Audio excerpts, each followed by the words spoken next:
Aujourd'hui, c'est la journée de Dieu.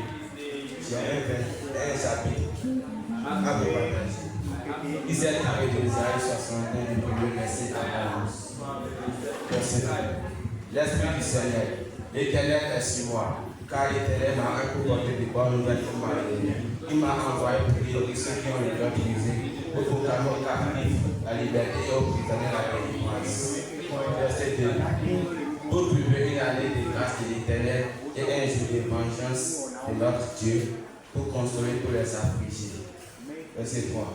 Pour accorder aux affligés de Sion, pour leur donner un diadème au lieu de la sang, une huile de joie au lieu du deuil, un vêtement de louange au lieu d'un esprit abattu, afin qu'on les appelle les téréphins de la justice. Une fondation de l'Éternel pour servir à sa gloire.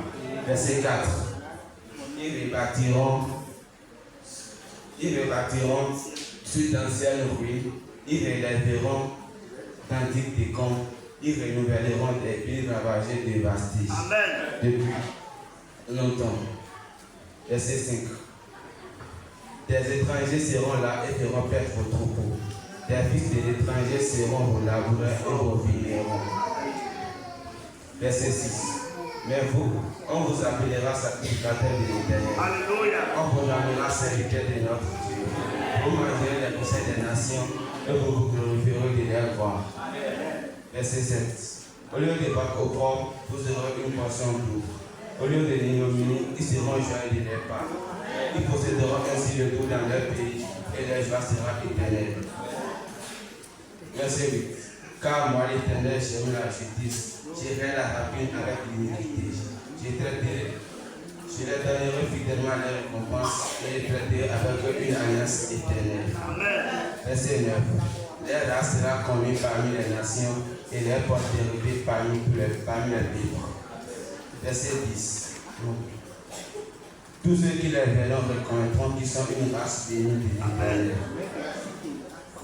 Verset 10.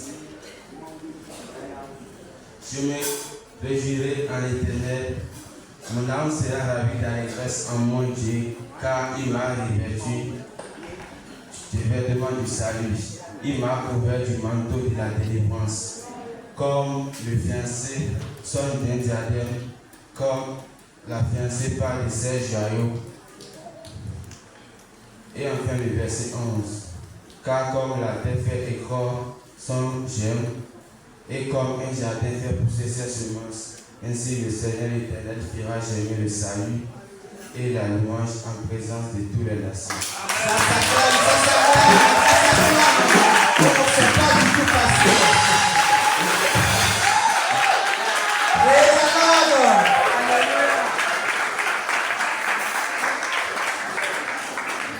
Ce n'est pas quelque chose.